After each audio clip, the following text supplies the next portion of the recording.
Good morning, buongiorno, Rome day 2. The city was still stretching its arms when my alarm rang at 5 a.m. The room was quiet, curtains swaying like they were half asleep. My body whispered, 5 more minutes. But outside, the world was already awake. That rhythm of Rome waking up, peaceful chirping of birds, people heading to work, cafes unlocking, engines stirring, somehow made it impossible to stay in bed. By 7:40, we finally stepped out, sleep still clinging to our faces, but excitement buzzing underneath.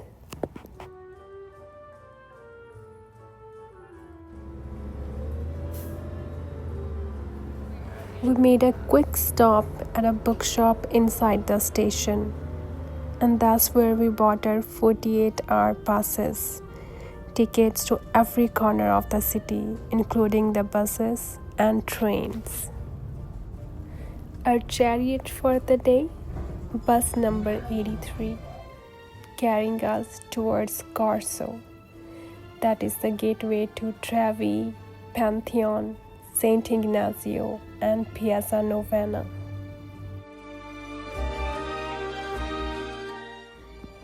We knew we were late for sunrise at Trevi, that rare magical hour when the fountain belongs only to you. But travel isn't about perfection. Sometimes it's about surrendering to the day and letting it unfold the way it wants to.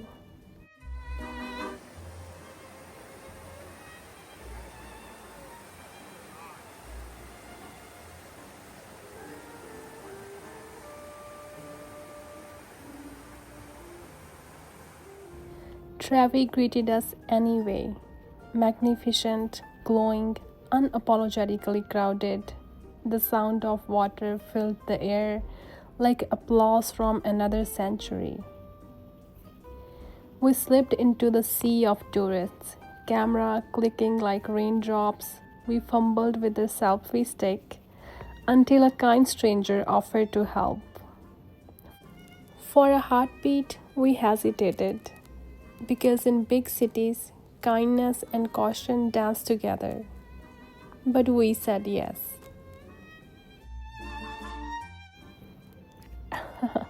Trust is beautiful, but travel teaches you to be wise with it.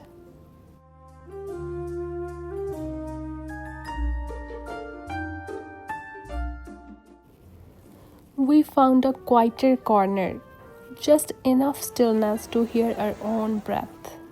There, with the water whispering ancient wishes, we tossed our coins. A small ritual, but a big promise to keep dreaming, to keep returning, to keep discovering new versions of ourselves on the road.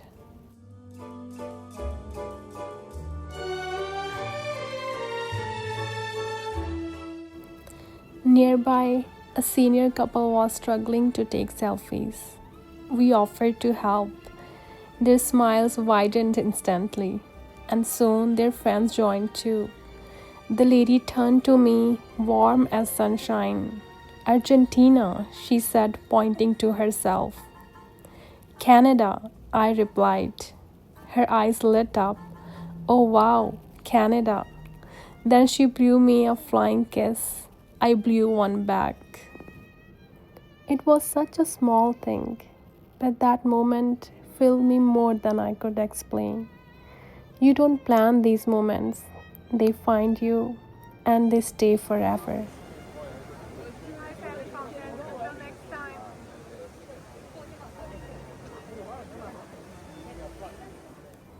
As we walked away, I looked back and waved one final goodbye to the Argentina couple, silently hoping our paths might cross again somewhere in the world.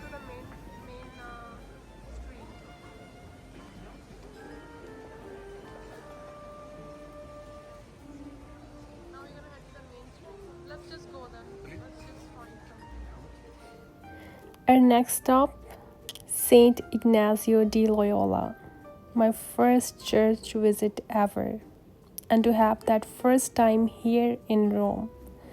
It felt like a blessing wrapped in stone and light.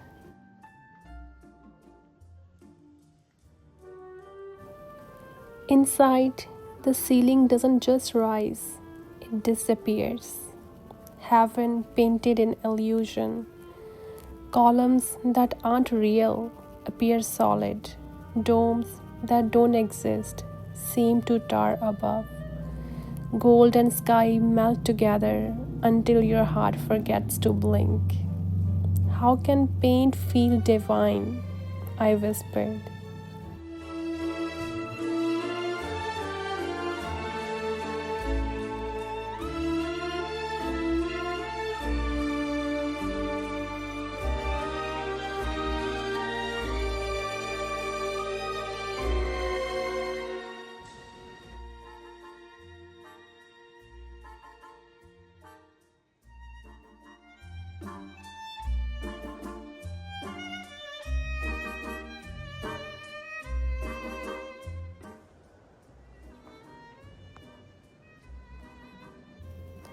Before leaving, something soft caught my eye, a corner glowing with candlelight.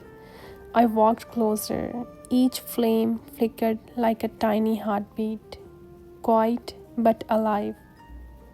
They weren't just candles and letters, they were prayers, griefs, hopes, love letters to the heavens.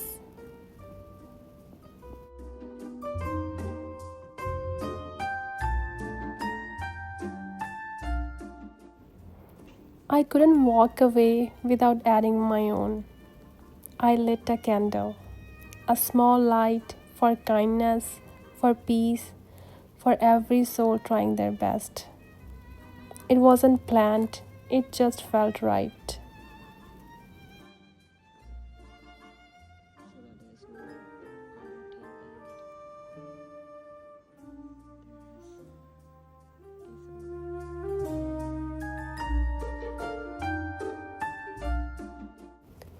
If you ever visit churches in Italy, keep some coins with you, from 50 cents to 2 euros, to light a candle or to give someone who might need it more. Not because you must, but because sometimes giving feels like a prayer too.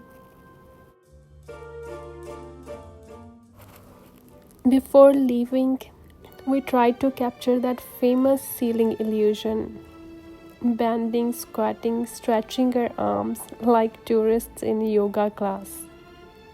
A mirror would have done it better, but laughter made it perfect.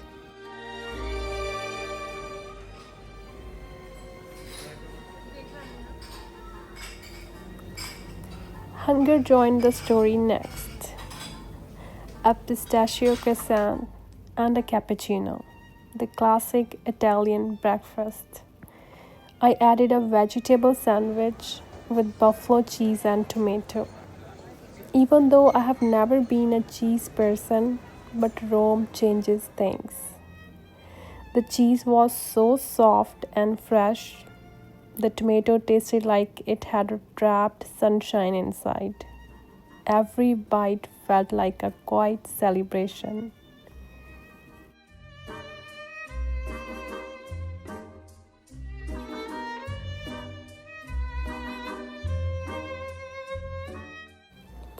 Our day was unfolding beautifully, though our feet were starting to protest. A little tightness, a little heat. The price of a new shoes on old streets. Pro tip: never bring brand new shoes on vacation. Let them live a little first. Your feet will thank you later.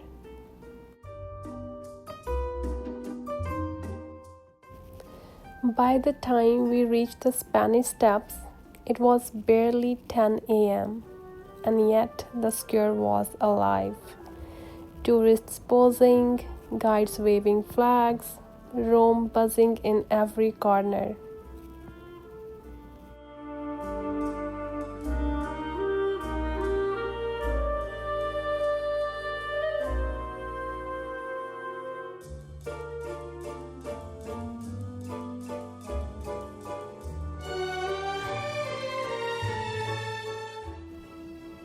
135 steps rising gracefully, like a stone waterfall frozen in time. We climbed them slowly, step by step, the view widening with every breath. Rome unfolded below us, rooftops, domes, and stories older than memory.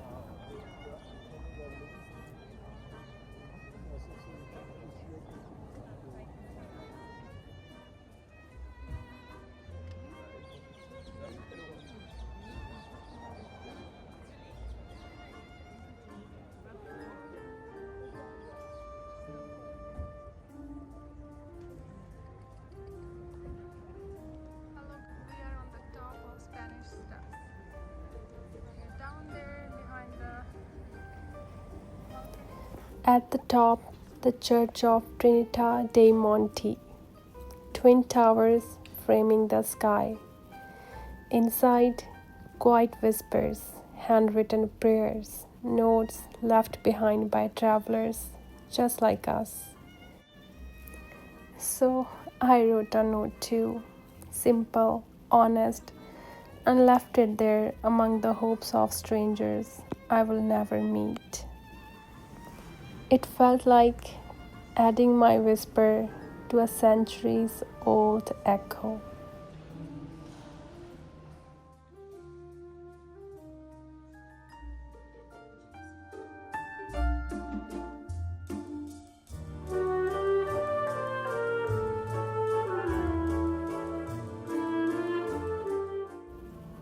This Church of Trinita dei Monti is a beautiful 16th century church with twin bell towers that frame the sky when you look up from below.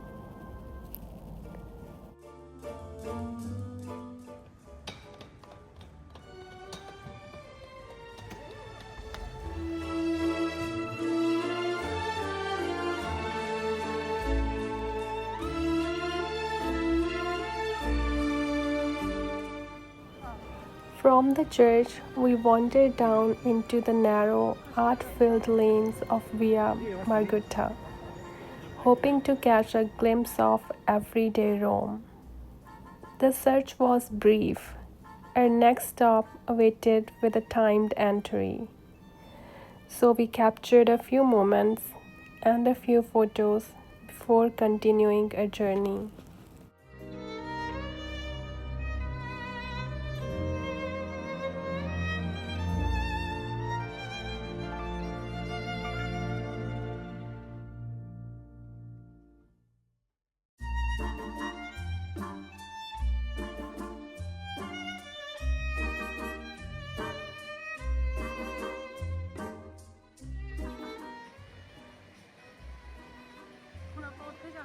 Turn left onto Via del Corso. On our way to the next destination, we made a quick stop at another stunning church, the Basilica dei Santi Ambrogio e Carlo al Corso. And right at the entrance, we were greeted by an unexpected celebrity. A little dog who absolutely knew he was famous. He struck a pose for us like he had done it 1,000 times. And honestly, he stole the scene before we even stepped inside. This basilica, dedicated to Saints Ambrose and Charles Borromeo, is a beautiful example of Roman Baroque architecture. Its grand facade was completed in the late 1600s, and inside, the church is filled with soaring arches, glowing marble, and rich gold details. One of its treasures is the heart of Saint Charles Borromeo, kept here as a relic, which makes it an important pilgrimage site. Every corner of the space feels dramatic, the kind of beauty that pulls you into silence for a moment.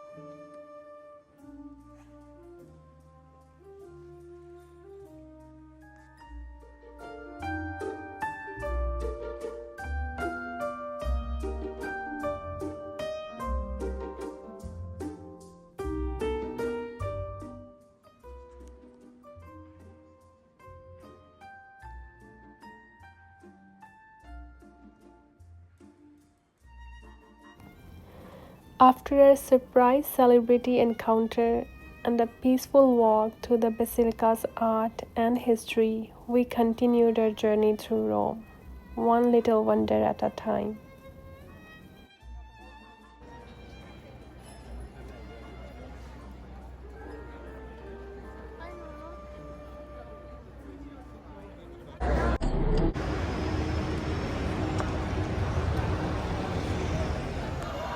As we continued, the streets grew louder. Tour buses rolled by, restaurants spilled out onto the sidewalks, and the city's heartbeat felt faster.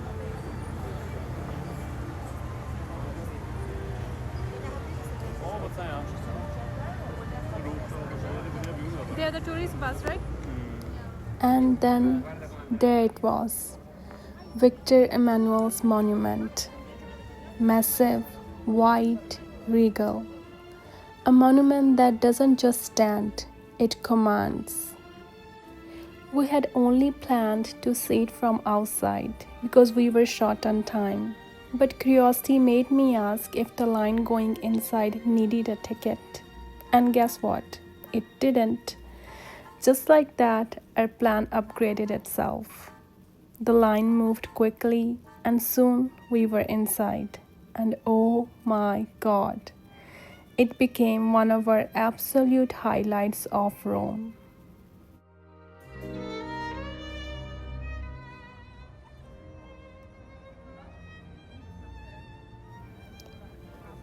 The monument, also called Altare della Patria, was built to honor Victor Emmanuel II, the first king of unified Italy. It's made of bright white marble with grand staircases, statues, and huge bronze chariot on top. Inside, there's a museum dedicated to Italy's unification and military history, filled with artifacts, uniforms, documents, and stories that shape the country's identity. Though you will need a separate ticket for entry to the museum, which in our case we didn't, because remember, we still have a timed entry place to go to yet.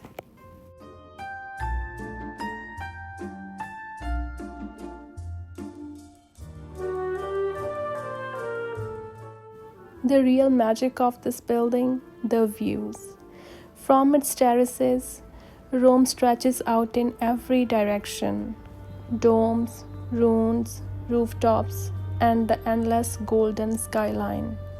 And throughout the rest of the day, we kept noticing how this monument peeks through the city from so many angles, like Rome's constant reminder of its pride.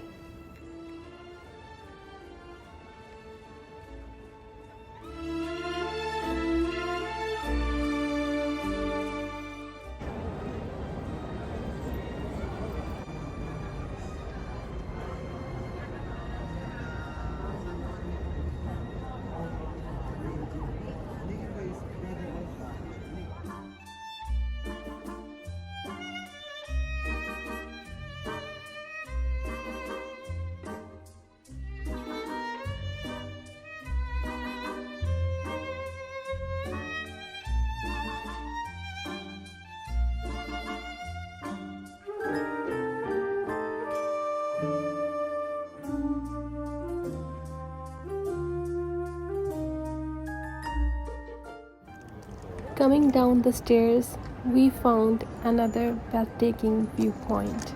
Old castle like structures, half standing walls touched by time, still holding on with dignity.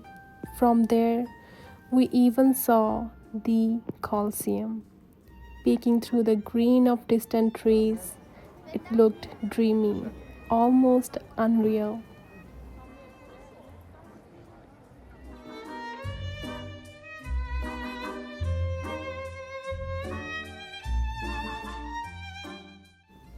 And right at the exit, we met our next celebrity, a dramatic sea gull, posing like it owned the monument. We clicked its picture too, because obviously Rome is full of superstars.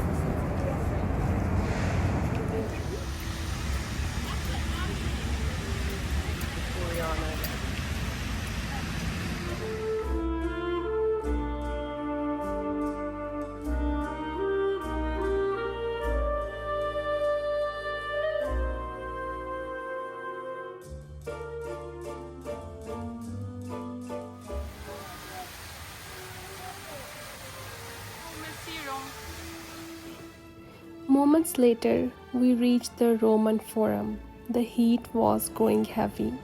Our water bottles were empty, so we sat for a bit, just staring at ruins we had only ever seen on TV.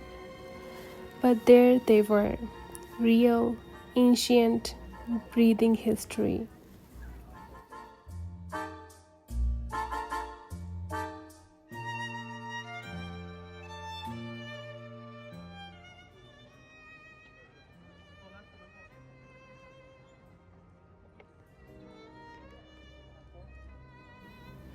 Google told us there were water stations near the Colosseum. So we gathered our energy and kept moving, sweaty but excited. And then came the Colosseum, the moment we had both been waiting for. We still had time before the entry, so we went upstairs to a viewpoint. The light was too bright. Our eyes refused to stay open for pictures, but we still managed to capture some amazing shots of the Colosseum. Our meeting point was just around the corner, and that's when the tiredness hit. My feet, my shoes, my left foot, everything felt off. I wasn't cranky, but I also kind of was. My partner disappeared for a minute and came back with the gelato. And let me tell you, gelato is magic. It fixed my mood like a sweet little spell. Then the moment arrived. We entered the Colosseum. When I stepped inside, time stopped. The crowd faded. The noise disappeared. I was standing in a place I had only seen in textbooks and films, but no picture captures what it feels like to be there.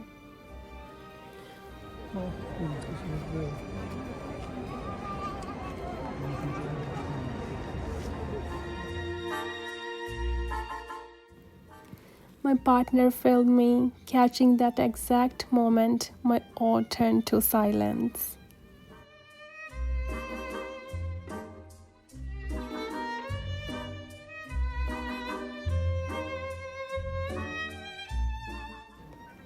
We wandered through the arches, tracing shadows of history.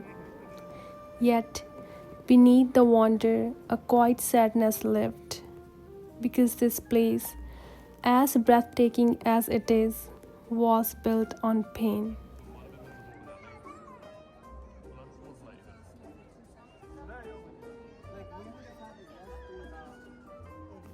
On lives lost for spectacle, history is beautiful but also cruel, and in Rome, both truths coexist. The Colosseum, a masterpiece of ancient engineering, 50,000 seats, 80 entrances, social classes divided by stone, a design so efficient, modern stadiums still echo its genius.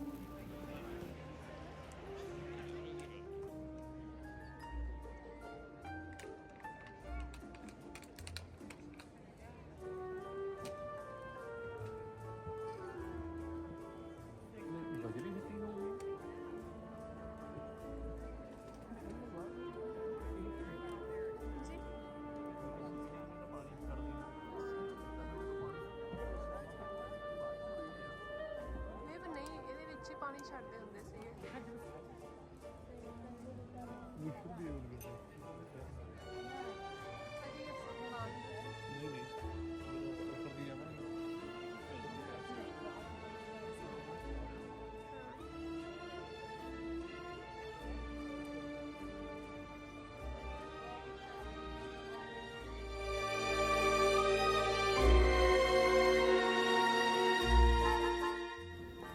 We walked into the holding cells, small, dark spaces where prisoners once waited. It hit me then.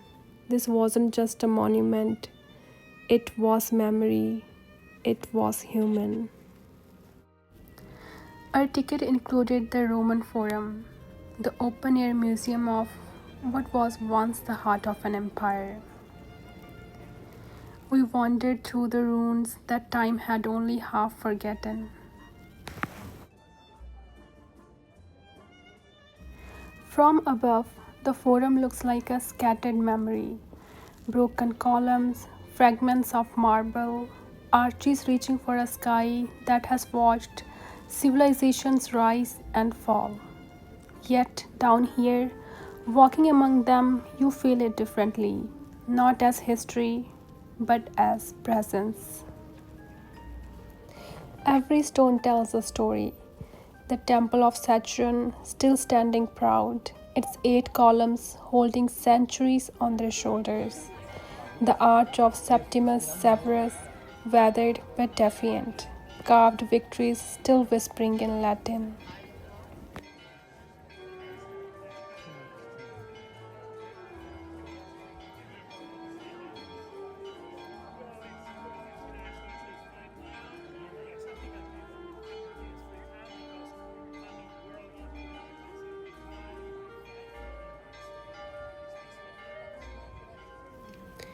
We paused at the house of the Vestal Virgins, its garden now silent, where once the sacred flame burned endlessly, tended by women whose duty was to keep Rome's spirit alive. Their footsteps are gone, but their legacy glows in the light that dances across the ruins.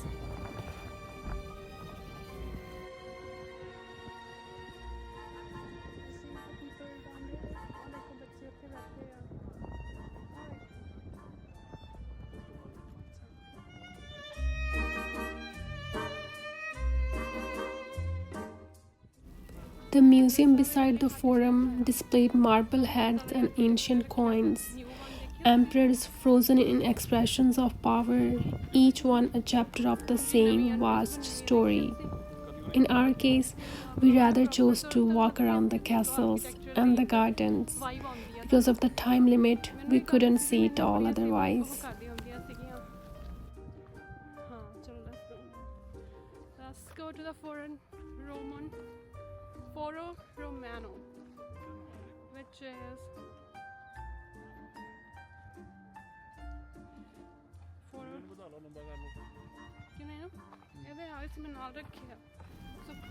Then, walking back into the open sun, I looked around and realized this place wasn't just the ruins of a city, it was the blueprint of everything that came after.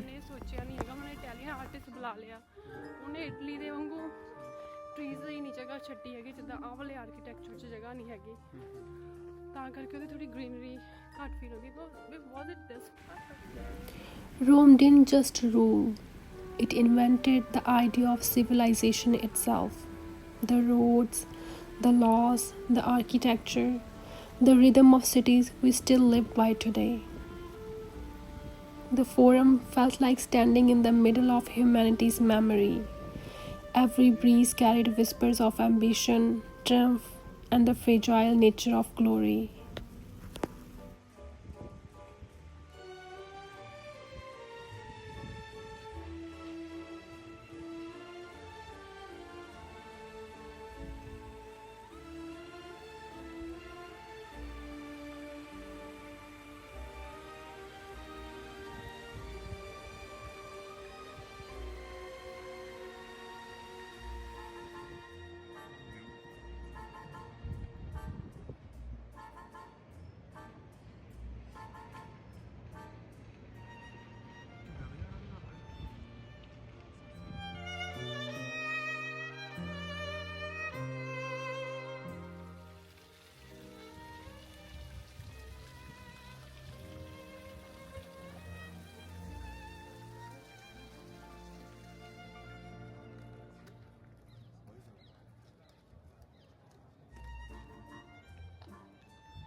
So it was something like that.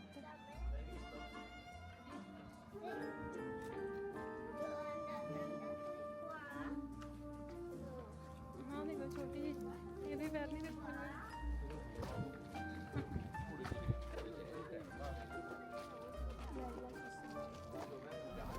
From there, the path curved gently towards something sacred.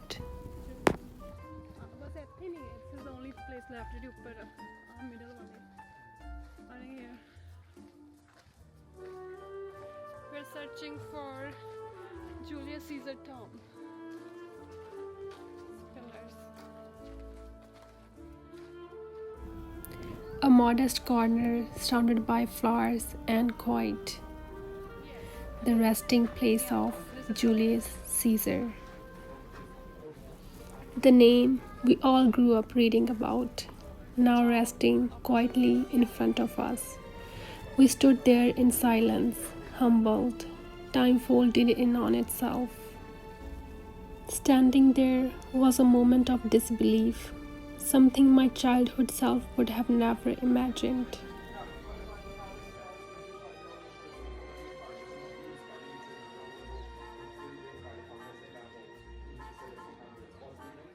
Okay, so before leaving, first of all, I will give you a tip. If you want to stick around, please feel free to do. This place is open. One is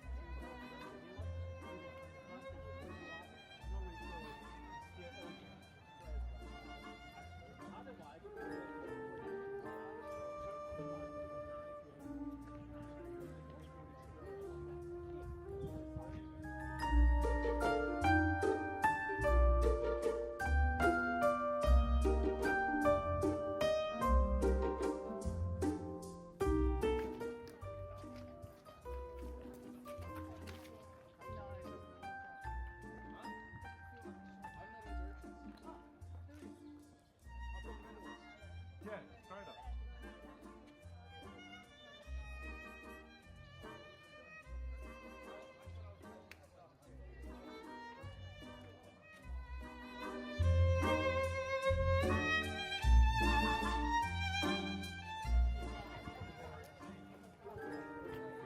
On our way back to somewhere.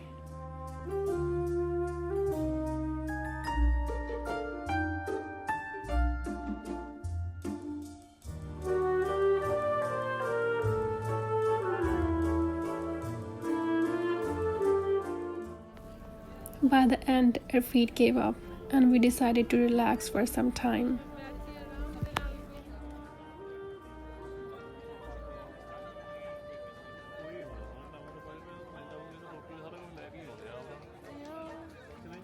Emergencies ਤਾਂ ਲੋੜ ਪੈਂਦੀ ਰਹਿੰਦੀ ਹੁੰਦੀਆਂ ਲੋਕਾਂ ਨੂੰ The sun was setting, and with drained batteries and drained energy, we chased one last garden. And Rome rewarded us with a golden panoramic view across the river.